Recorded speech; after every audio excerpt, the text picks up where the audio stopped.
Anxiety is an emotion experienced by almost every living entity. Oftentimes, it is viewed as being a bad thing. That's not always true. In some cases, anxiety could be beneficial. Think of it like this: a fire alarm letting us know something is wrong. It helps guide us into making safer decisions, and in some cases, a call to action. Anxiety describes a feeling, but it also describes a diagnosis. There are many different types of anxiety disorders, and each one has its own set of symptoms that distinguish it from other types of anxiety disorders.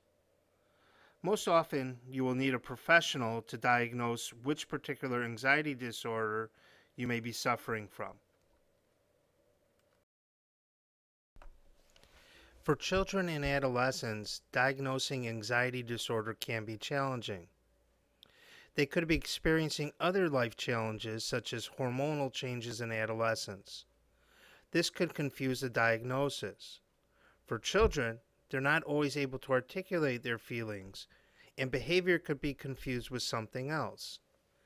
An example of this would be a child refusing to go to school. For some, this could be interpreted as being defiant. In reality, the child could be experiencing separation anxiety and is having a difficult time leaving home. There is not just one cause of an anxiety disorder. Many factors could influence a diagnosis. The anxiety a person experiences could be due to a temporary situation or part of their genetic makeup. The intensity, frequency, and duration of anxiety could vary from person to person and event to event. For some, anxiety is a consistent challenge from morning to night. For others, it could be days in between anxiety episodes. The anxiety could be attributed to a specific situation, such as being in crowds, or just surface without anything to connect the event to. When individuals are experiencing extreme stress, their bodies react to it. This is referred to as fight or flight or general adaptation syndrome.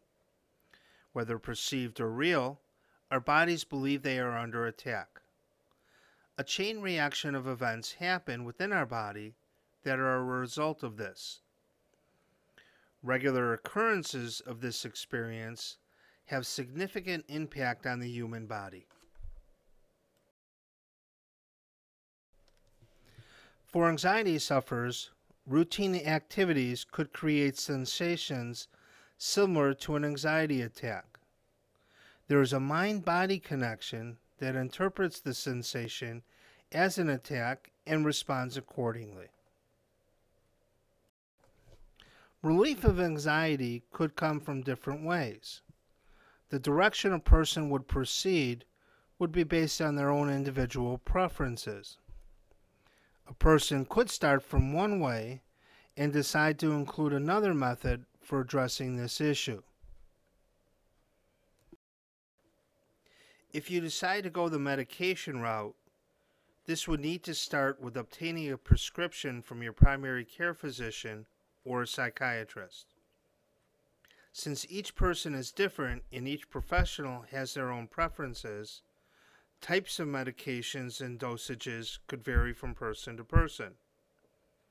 Typically, you would be prescribed a starting dosage.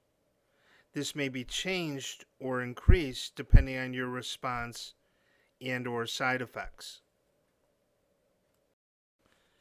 Talk therapy is another route one could pursue. There are different types of talk therapy. A commonly used talk therapy is cognitive behavioral therapy, or CBT.